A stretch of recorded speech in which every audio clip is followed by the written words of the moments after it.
ఒకటే చారిత్రాత్మకమైన నిర్ణయం సుప్రీంకోర్టు తీసుకుంది ఏంటంటే స్పీకర్ డిస్క్వాలిఫికేషన్ ఇష్యూస్ నిర్ణయించేటప్పుడు కాన్స్టిట్యూషనల్ ఇమ్యూనిటీ లేదు సుస్పష్టంగా మొట్టమొదటిసారిగా డిక్లేర్ చేయడం జరిగింది సుప్రీంకోర్టు.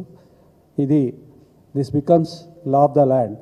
ఇది ఈ దేశం యొక్క చట్ట రూపంలో ఇవాళ సుప్రీంకోర్టు ఇవాళ ఈ నిర్ణయాన్ని చేసింది. అంటే ఈ 3 నెలల లోపల స్పీకర్ గారు కనుక నిర్ణయం తీసుకోకపోతే అన్ని రకాల చర్యలు ఒక ట్రైబ్యునల్ ఏదైతే సుప్రీంకోర్టు ఆదేశాన్ని పాటించకపోతే జరిగే అన్ని చర్యలు ఇంక్లూడింగ్ కంటెంప్ట్ ఆఫ్ కోర్టు కూడా వస్తుందనేది ఇంటర్ప్రిటేషన్ ద్వారా మనం అందరం అర్థం చేసుకోవాల్సిన అవసరం ఉన్నది. సుప్రీంకోర్టు ఇంకొక మాట కూడా అన్నది ఇదే సందర్భంగా, ఆపరేషన్ సక్సెస్ఫుల్ పేషెంట్ డైడ్ అనే పద్ధతిలో వ్యవహారాలు ఉండకూడదు. ఈ చట్టం అనేది రాజ్యాంగ 10వ షెడ్యూల్లో ఉన్న ఈ చట్టం ఏదైతే నిర్దేశించిందో ఆ చట్ట ప్రకారంగా నడిచే సందర్భంలో పిటిషన్స్ వేసిన తర్వాత పిటిషన్స్ ఒకవేళ కనుక నిర్ణయించకపోతే చట్టం ఒక అవకాశాన్ని ఇచ్చింది తప్పు చేసిన వాళ్ళని శిక్షించే దానికోసము. ఆ అవకాశం ఆపరేషన్ సక్సెస్ అయినట్టుగా అట్లాంటి వాళ్ళని కట్టడి చేయడానికి. కానీ స్పీకర్ వ్యవస్థ దాన్ని కనుక అమలు చేయకపోతే పేషెంట్ డైడ్ అన్నట్టుగా చాలా సుస్పష్టమైన సీరియస్ జడ్జిమెంట్ ఇది. దేశం మొత్తం ఆహ్వానించదగింది. మరి కాంగ్రెస్ పార్టీకి ఎందుకు సిగ్గులేదో కానీ తెలియదు.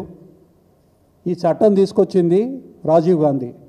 400 పైచీలకు ఎంపీలు ఉన్న సందర్భం కాంగ్రెస్ పార్టీకి ఓవర్వెల్మింగ్ మెజారిటీతోని ఈ చట్టాన్ని తీసుకొని వచ్చింది రాజీవ్ గాంధీ. రాజీవ్ గాంధీ ఆశయం ఇది. మరి వాళ్ళ ఆశయాన్ని కూడా గౌరవించరా? రాజీవ్ గాంధీని గౌరవించరా? ఈ చట్టాన్ని వాళ్ళు చేసిన చట్టాన్ని వాళ్ళు గౌరవించరా?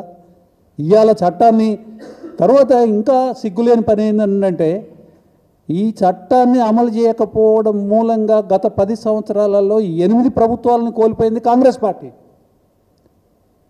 అయినా కానీ సిగ్గు రావట్లే. చట్టాన్ని మీరు గౌరవించకపోతే మిమ్మల్ని అది కూడా రక్షించదు. మిమ్మల్ని కూడా రక్షించదు.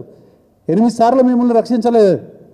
మీరు దాన్ని గౌరవించలేదు కాబట్టి ఇవాళ ఇంకా అదే కొనసాగిస్తూ ఉన్నారు. అసెంబ్లీలో అడగోలుగా మాట్లాడతారు ముఖ్యమంత్రి గారు. దాన్ని కూడా ఇవాళ కోర్టు ఆక్షేపించింది.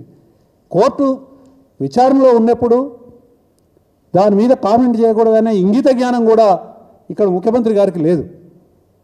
ఆ ఇంగిత జ్ఞానం లేకుండా ఇవాళ అసెంబ్లీలో మాట్లాడిన దాన్ని కూడా తప్పుపట్టడం జరిగింది. కాబట్టి ఈ చట్టాన్ని మీకు నిజంగా చట్టం మీద గౌరవం ఉన్నా, మీరు తెచ్చిన చట్టం మీద గౌరవం ఉన్నా, తర్వాత రాజీవ్ గాంధీ మీద గౌరవం ఉన్నా, మీరు సఫరర్స్గా మీకు ఒక సోయున్నా, సుప్రీంకోర్టు ఇవాళ ఇచ్చిన ఏదైతే ఆదేశం ఉందో దాన్ని ఇమీడియట్గా 3 నెలలు అప్పర్ లిమిట్ ఇచ్చినది. 3 నెలలు వెయిట్ చేయమని కాదు, 3 నెలల లోపటనే దీన్ని మీరు డిసైడ్ చేయాలని మేము డిమాండ్ చేస్తున్నాం. ఇమీడియట్గా ఒక 15-20 రోజుల లోపటనే దీన్ని మీరు అమలు చేయాలా.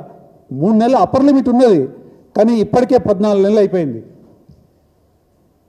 ఈ చండాలమైన ఒక కార్యక్రమానికి మీరు ఏదైతే తెరదీసినరో 14 నెలలు అయిపోయింది.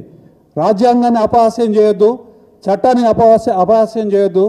మరీ ముఖ్యంగా సుప్రీంకోర్టు ఇచ్చిన ఆర్డర్ని మీరు అపహాస్యం చేయకుండా సుప్రీంకోర్టుకి గౌరవాన్ని తెలిపే పద్ధతుల్లో మీరు ఇది వీలైనంత తొందరలో 3 నెలల లోపట అంటే మీరు ఇమీడియట్గా చేసేదానికి కూడా అన్ని అవకాశాలు ఉన్నాయి. కాబట్టి ఏ రకమైన తాత్సర్యం చేయకుండా చేయాలనేది మా డిమాండ్.